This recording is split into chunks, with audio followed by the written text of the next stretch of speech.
The first step towards achieving your dreams is having the right coach. Get the best education with TADCOM Lab and make your AutoCAD do the 3Ds Max. Dreams come true. Download the app now.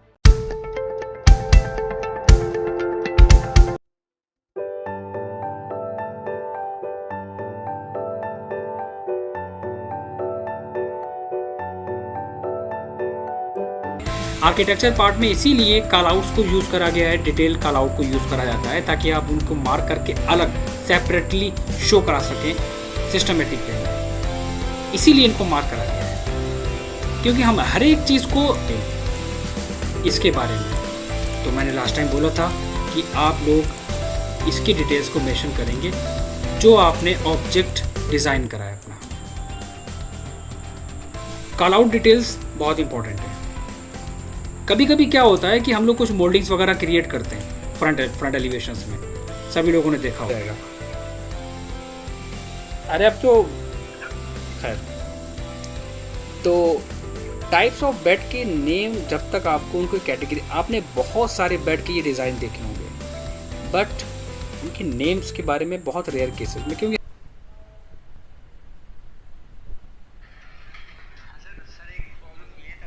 हाँ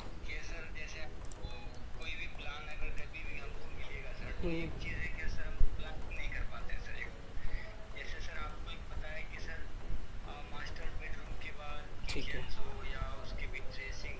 ठीक है। फैज फैज फैज फैज फैज फैज फैज फैज हम अभी systematic planning की बात कर ही नहीं रहे थे। हम अभी सिर्फ और सिर्फ आप लोगों को टास्क पे काम करवा रहे हैं। प्लानिंग के लिए आप कोई भी एरिया लेके उस पर डिज़ाइन करके अभी आपको सबमिट करना था। पहले आप लोगों को इस पर वर्क कराना है, प्लानिंग कैसे करनी है, कौन सी चीज़ कहाँ पर होनी है, वॉशरूम कहाँ पर होना है, ये सब हम ग्रुप में डिस्कस करेंगे एक दिन बैठ के, लेकिन ये चैप्टर अलग रखेंगे। अभी आप लोगों की प्रैक्टिस करानी है कि वर्क करने का प्रोसेस क्या होता है, समझे? ये चीज़ें मुझे पता है, ऐसा नहीं, ये चीज़ें मुझे मालूम है। अगर ये चीज़ें मुझे पहले बताना होती तो मैं सबको एक्सप्लेन कर देता। अभी आप लोगों का कमांड लेके चलना है, आप लोगों को बताना है कि काम करने का तरीका क्या है, स्टेप क्या है, प्रोसेस क्या है। तो अभी जैसे गाइड कर रहा हूँ उसी तरह धीरे धीरे लेके चलो। कोई भी एक एरिया लो, एरिया नहीं है तो बताओ, मैं फॉरवर्ड कर दूंगा कुछ सैंपल, मैं ग्रुप में कुछ सैंपल फॉरवर्ड कर दूंगा, उसी सैंपल की बेसिस पे काम करना स्टार्ट करो सभी लोग। लेकिन बनाओगे नहीं तो वो चीज़ समझ में नहीं आएगी, काम कैसे करना ये क्लियर नहीं होगा जब तक बनाओगे नहीं। जब धीरे धीरे साइकिल चलाना सीखते हो तो पहले क्या होता है, गिरते हो, फिर खड़े होते हो, फिर गिरते हो, फिर चलाओगे। तो अभी हम तुम्हें चला रहे हैं, तुम लोगों को दौड़ाएंगे बाद में, जब मुझे लगेगा कि आप तुम लोग हो गए हो परफेक्ट। ठीक है, और कोई डाउट?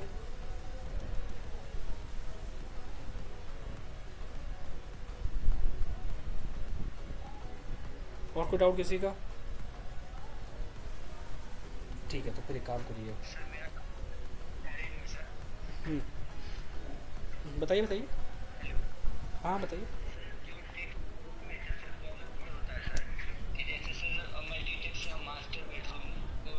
ठीक है, तो जैसे आप लिखे हैं कि मास्टर बेडरूम के ठीक सेंटर पे मास्टर आते हैं, ठीक है, जैसा सर आपने प्लान हो रहा होगा। बिल्कुल ठीक, बिल्कुल ठीक।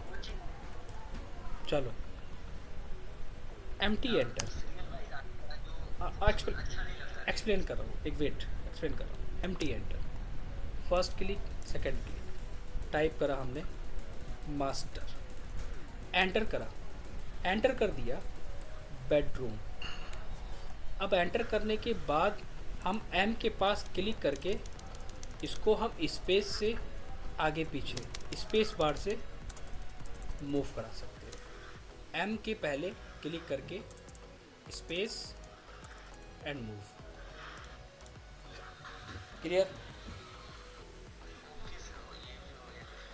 नेक्स्ट।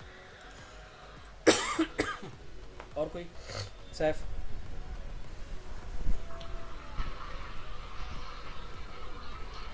और कोई? हम्म, ठीक है। सर वॉल फिनिशेस और डोर्स विंडोज के लिए होते हैं बिल्कुल कैटलॉग। बिल्कुल बिल्कुल। अभी मैंने क्या एक्सप्लेन करा था कि स्टैंडर्ड का मतलब होता है कि बेड के साइजेस कितने कितने स्टैंडर्ड के साइज़ अवेलेबल हैं, आपको उनको फॉलो करना है। कैटलॉग्स में बेड नहीं देखना है आपको। अच्छा, तो सर जब अपन डायमेंशनिंग देंगे बेड की तो फिर अपन स्टैंडर्ड्स को देखते हुए देंगे। बिल्कुल। और अगर कोई डिज़ाइन जैसे अपन को अच्छी लगी डिज़ाइन अपन ने बनाया, तो सर वो कैसे पता चलेगा कि वो कितनी डायमेंशंस में देने हैं? क्योंकि आपका बेड का साइज़ यहाँ पर 72 बाई 78 इंचेस है, तो उस डिज़ाइन को आप अपने बेड के अकॉर्डिंग लिख चलेंगे ना। अब वो डिज़ाइन आप 72 से बाहर बाहर तो क्रॉस कर नहीं सकते। नहीं नहीं, जैसे बेड हेड अपन ने दिया। बेड हेड बिल्कुल सही, बेड हेड की स्टैंडर्ड हाइट 2.5 से 3 फीट रखी जाती है। ओके। लेकिन ये भी कोई फिक्स नहीं है, ये भी फिक्स नहीं है। बहुत सारे बेड अगर आप देखेंगे तो आपने देखा होगा वो फुल टच होते हैं सीलिंग तक। हाँ, मतलब कोई बड़े होते हैं कोई छोटे होते बिल्कुल, हैं। तो इसमें यहाँ पर स्टैंडर्ड तो आप कह नहीं सकते हो। बहुत सारे केसेस में बेड बैग आपका पूरा सीलिंग तक टच होता है वुडन के साथ। तो लेकिन कॉन्सेप्ट क्या कहता है, लेकिन उसको रखा उतना ही गया है जितना कि हमारा बेड का साइज़ है। अब इसका मतलब ये नहीं है कि हमारे यहाँ पर ये बेड दिया है तो क्लाइंट को हम यहाँ पर कहेंगे कि ठीक है यही देंगे हम बेड उसको, बेड हेड नहीं। वो यहाँ से हम एक्सटेंड करा के सीलिंग तक दे सकते हैं डेकोर करने के लिए, चलेगा। हाँ, बट सपोज सर किसी ने रेफरेंस इमेज दे के उन्होंने उनको पसंद आ गया, ठीक है। And then how we draw, मतलब उसको कैसे डायमेंशनिंग देंगे? आपने साइज़ अपने बेड का लिया जो आपके बेड का साइज़ है, ठीक। अब बेड के साइज़ के बाद आपने जो रेफरेंस लिया है उस रेफरेंस में डिज़ाइन थोड़ा सा डिफरेंट है, तो वो डिज़ाइन हम अपने बेड के साइज़ के अकॉर्डिंग लेंगे। एग्जाम्पल, फिर वो अपन अपने हिसाब से डिज़ाइन करके देंगे। बिल्कुल, मार्केट से थोड़ी ना लेंगे उसको, फिर हम पॉसिबल ही नहीं है। Okay sir. हर चीज़ कस्टमाइज होती और है। सर जैसे किसी आउटडोर मतलब किसी बाहर के लिए अपन डिज़ाइन करें, अपन को पता नहीं वहाँ पे क्या फिनिशेस मिलते हैं क्या वहाँ पे, तो सर ऑनलाइन उनके साइट्स में कैटलॉग्स मिल जाएंगे उसी बेसिस पर हाँ डिज़ाइन करके? बिल्कुल, वहाँ अवेलेबल होती है, आप देख सकते हो। NSI अमेरिकन स्टैंडर्ड्स एंड अलग अलग कंट्रीज़ की कैटलॉग्स पड़ी होती हैं, आप उनकी बेसिस पे डिज़ाइन चूज़ कर सकते हो। और सबके डिज़ाइंस अलग अलग होते हैं, सबके साइजेस अलग अलग होते हैं, ये मैं पहले से कह देता हूँ। लेकिन अब इसका मतलब ये नहीं है कि यहाँ पर 6x6 का बेड है तो वहाँ पर 6x6 का नहीं होता। ये स्टैंडर्ड है, ये कहीं भी चल सकता है। बस रिक्वायरमेंट के बेसिस पे और एरिया के बेसिस पे चीज़ों को चेंज करना है ओवरऑल। अच्छा। अब ये नहीं होता है कि बेड का साइज़ आपने 10x10 ले लिया, ये नहीं है। जो साइज़ है बेड का वही चलेगा हर जगह। ठीक है सर। टाइप्स सर 6x6 ही होता है वैसे तो बेड का साइज। 6x6 नहीं होता है, बहुत सारे होते हैं। आपको टाइप्स ऑफ बेड के नाम पता होना चाहिए ना।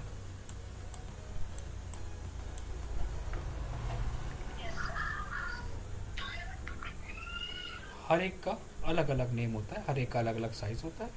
तो उनकी जब मैं PDF शेयर करूँगा तो सभी लोग उसकी स्टडी करेंगे, और उसकी स्टडी करने के बाद फिर फर्नीचर लेआउट पे काम करना स्टार्ट करेंगे। और बीच में कोई भी दिक्कत आएगी बनाते वक्त आप मुझे व्हाट्सअप करिए, मैं डिटेल्स फॉरवर्ड करूँगा। कोई भी दिक्कत आएगी किसी को, ठीक है? Okay sir. क्लियर है? और कोई क्वेश्चन में किसी का बताओ। सर नहीं।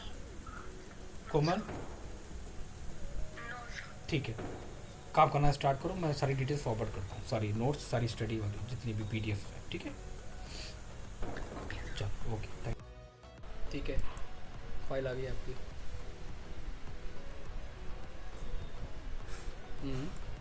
बताइए।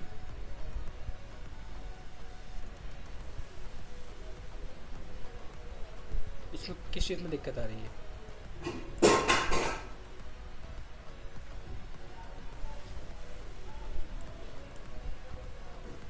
बताइए सैफ। सर इसकी जैसे थिकनेस ठीक है, स्लाइडिंग डोर है सर ये। ठीक है, रुको। LW एंटर, LW एंटर करना है, डिस्प्ले लाइन वेट पे क्लिक करना है, ओके कर देना है, ऑन हो गया। नहीं सर सर ये नहीं मतलब जो हम्म, इसमें ग्लास आता है ना इसकी थिकनेस क्या लेंगे हम? आपने बना रहे हैं स्लाइडिंग। आपने लेयर में चेक करा वहाँ पर गिलास है या नहीं है? आपने लेयर में चेक करा? सर डोर टैग लिया है मैंने, डोर टैग से बनाया है। देखो एक काम, सर इसका जो पल्ला रहता है ना। नहीं नहीं, एक काम करो, नहीं डोर की एक ही लेयर पड़ेगी वहाँ पर, डोर की आपकी एक ही होगी लेयर। आपको गिलास देना है, आप गिलास अलग ले सकते हो, डायमेंशंस लेना है, डायमेंशंस अलग ले सकते हो। डोर को आपको अलग अलग उस पर नहीं लेना है थिकनेस पे। इसीलिए जो स्टैंडर्ड लाइन वेट है वो मैंने यहाँ पर ऑलरेडी डाल दिए हैं। इनमें जो, सर नहीं हाँ बताइए। सर मैं ये नहीं कह रहा हूँ, जैसे टॉप से हम उसको देख रहे हैं स्लाइडिंग डोर का साइज क्या रहता है ऊपर से विड्थ जो होती है। जैसे हमने ड्रॉ करा है, मैंने स्लाइडिंग डोर डाइनिंग एरिया के पास बनाया है ये सर एज की बात। अच्छा इसकी साइज़ की बात कर रहे हो ना, ये तो डिपेंड करेगा, हाँ सर ऊपर से। ये डिपेंड करेगा, ये एरिया के ऊपर डिपेंड करेगा। इसके साइज़ अगर तुम पहले बोल देते ग्रुप में, हम शेयर कर देते इसके स्टैंडर्ड 5 फीट, 6 फीट, 7 फीट पहले बता दिए होते। स्टैंडर्ड डोर विंडो के साइजेस, स्लाइडिंग साइजेस क्या क्या ले सकते हैं, ठीक है। एक पॉइंट ये मैं फॉरवर्ड करूँगा। नेक्स्ट बताइए जल्दी। सर एक स्केल कमांड है सर।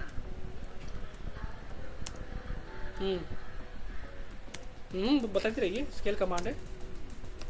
आपने स्केल इससे पहले वाली क्लास में बताया था सर किस तरह के आप स्केल का रेफरेंस करके कर दो सर, वैसा हो गया। एक और आपने एक तरीका सर बताया था सर, रेफरेंस, एक पॉइंट रेफरेंस, फिक्स करें और रेफरेंस से खींच के उसको लगा देते थे सर। नहीं नहीं नहीं नहीं, ना ना ना ना ना ना ना, और आप स्केल के अंदर स्ट्रेच नहीं कर सकते, आप स्ट्रेच की बात कर रहे होगे। वो स्ट्रेच कमांड है, एस एंटर, वो क्या करता है, चीज़ों को स्ट्रेच करता है। दिस वन वो स्ट्रेच है, स्केल नहीं है। आज की क्लास में सर वो आप ना एक पॉइंट को फिक्स करके दूसरे पॉइंट को इस तरह के वहाँ पर पहुँचा देंगे सर, वो मैं चलो बोल रहा हूँ। वो स्केल है। वीडियो को डाउनलोड करके रखिए, मैं इसीलिए फॉरवर्ड करता हूँ हर एक बच्चे के लिए। ये एक्स्ट्रा बेनिफिट सबको देता हूँ मैं कि वीडियोस को डाउनलोड करके रख लो, ताकि कभी भी डाउट हो तो उसको निकाल लो। Select object, S C enter.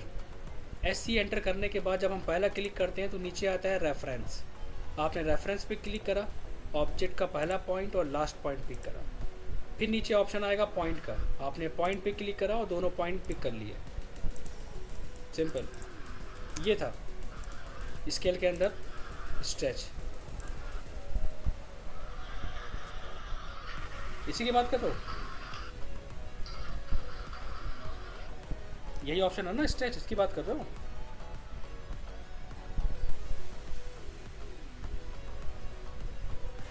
दूसरा तरीका बताएं सर, दो, जैसे एक बड़ा रखा है उसे आप उसको स्केल से इसको बड़ा करते हैं सर, स्टेज से नहीं करते हैं। अरे बच्चा वो स्ट्रेच से होता है, वो स्ट्रेच होता है। स्केल और स्ट्रेच में क्या डिफरेंस होता है, मैं फिर से एक्सप्लेन कर रहा हूँ। ये आपका ऑब्जेक्ट है, आपको ऊपर की साइड बड़ा करना है, एस एंटर, सेलेक्ट एंटर, ये स्ट्रेच कर रहा है। अब आपको इस ऑब्जेक्ट को किसी ऑब्जेक्ट के बराबर करना है, सेलेक्ट करके then S C enter, click, reference. ये स्केल के अंदर रेफरेंस होता है, और जो ऑब्जेक्ट हम स्ट्रेच करते हैं या लेफ्ट राइट अप डाउन से खींचते हैं उसे स्ट्रेच कहते हैं, उसको स्केल नहीं कहते हैं। दो कमांड के अलावा और कोई कमांड मैं यूज़ नहीं करता हूँ, स्केल या stretch.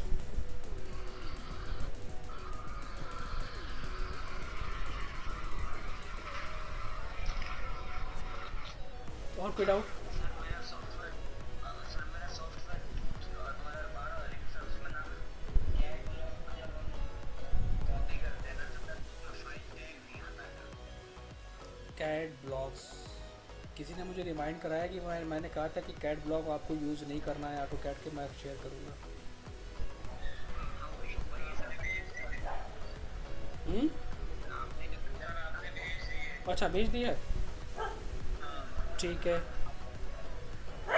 Cat block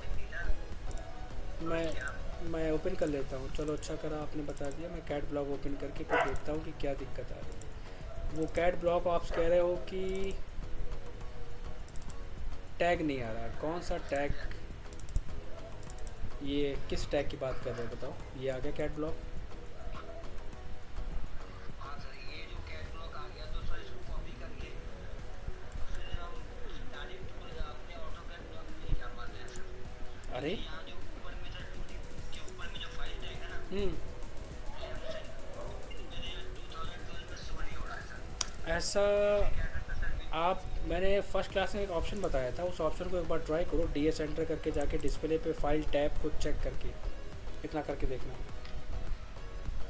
display file tab. ये ऑफ होगा इसलिए शो नहीं कर रहा होगा, डिस्प्ले फाइल टैब।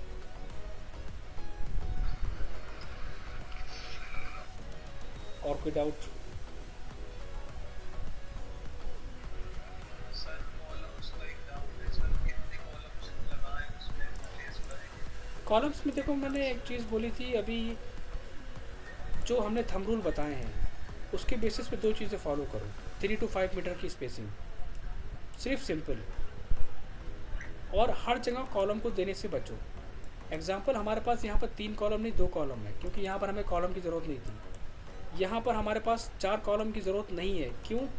क्योंकि हमने उसको मेंटेन कर लिया है। मेरे लिए कितनी स्पेसिंग है ये? 12 फीट की। दूसरी स्पेसिंग हमने फॉलो कर ली है यहाँ से कितनी? 16 फीट की। अगर हम इस कॉलम को यहाँ शिफ्ट करेंगे तो हमारा स्पैम बढ़ जाएगा। तो क्या हुआ, यहाँ पर हमने 2 और एक 3 कॉलम मेंशन कर दिए। तो यहाँ पर हमने क्या करा, यहाँ पर देखो हमने क्या करा, यहाँ पर नोटिस करो कि हमने इनके साइज़ में डिफरेंस कर दिया। तो ये जो स्पैम आ रहा है, ये लोड हमारा बियर कर लेगा, इसलिए मैंने इसका साइज़ इंक्रीज़ करा है। इसका साइज़ हमने छोटा रखा है, क्यों? इसलिए क्योंकि यहाँ पर हमारा सेंटर टू सेंटर स्पेस बिल्कुल करेक्ट है। तो आप क्या करना, जब स्पैम ज़्यादा है तो कॉलम का साइज़ थोड़ा सा इंक्रीज़ कर देना, बस सिंपल। सर मेरे में एक बार आप देख के बताइएगा, मैंने बीच में 9 महीनों में छोटे दे दिए। आपने 1 2 3 4 ये आपने 4 दिए हैं, तो यहाँ पर आपको ये कॉलम हटा दो, यहाँ पर आप कॉलम का साइज़ इंक्रीज़ कर दो। यहाँ पर आपने कॉलम दी नहीं, यहाँ पर ज़रूरत नहीं है 2 कॉलम्स की, 1 2 3 4 यहाँ पर आप दे सकते हो, चलेगा। इन दोनों को यहाँ से रिमूव कर दो। 2 आपने यहाँ पर दिए, ठीक है, ये इंपॉर्टेंट है। यहाँ पर आपने 3 दिए हैं कॉलम, 1 2 3, यहाँ से हटा के एक कॉलम यहाँ दे दो और एक कॉलम यहाँ पर आपका, ठीक है। यहाँ पे भी आपकी लोकेशन, हाँ ठीक है, बिल्कुल ठीक है भाई, इसको यहाँ से रिमूव कर दो। ज़्यादा कॉलम्स मेंशन करना मतलब कॉस्ट ऑफ बजट इंक्रीज़ करना। इसीलिए कहता हूँ स्ट्रक्चरल पार्ट के लिए भी स्ट्रक्चर का सॉफ्टवेयर सीखना होता है, कैलकुलेशन सीखना होती है, बहुत झंझट होती है। स्टैंडर्ड के बेसिस पे दे दो, चलेगा इतना छोटे मोटे स्ट्रक्चर में। सर जैसे मेरी डाइनिंग एरिया में ये ओपन एरिया है, जैसे स्काईलाइट या डबल हाइट क्या मेंशन करूँ? हम्म डबल हाइट के लिए छोड़ा है मैंने, हम्म, वो है ना सर, ठीक है ठीक है। उसमें डबल मेंशन करूँ डबल हाइट। यहाँ पर जो दिया है, जब आप कहीं पे डबल हाइट देते हो तो डबल हाइट के लिए आप यहाँ पर ये डबल सिंबल बना के स्काई लाइट दे दो, बस सिंपल। और सर ये बाउंड्री वॉल में तो हमें कॉलम की रिक्वायरमेंट है नहीं सर, मैंने जैसे अपने में किया है। बाउंड्री वॉल जब हम डिज़ाइन करेंगे आगे, तब हम बाउंड्री वॉल पे काम करेंगे, अभी इसको सिंपल छोड़ दो ऐसे। बाकी चेंजेस करो परफेक्टली, एक एक चीज़ को मेंशन करो, बिल्कुल सही काम कर रहे हो सभी लोग, यही बेस है, बिल्कुल सही। और कोई डाउट?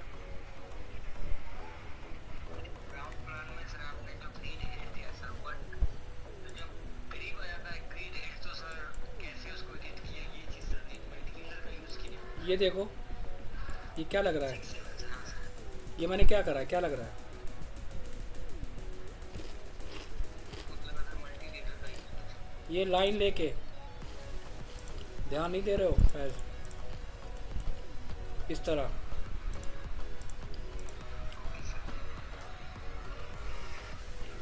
और कोई डाउट? सैफ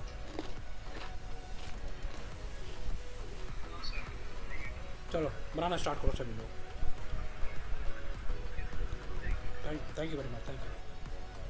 प्लान भी है।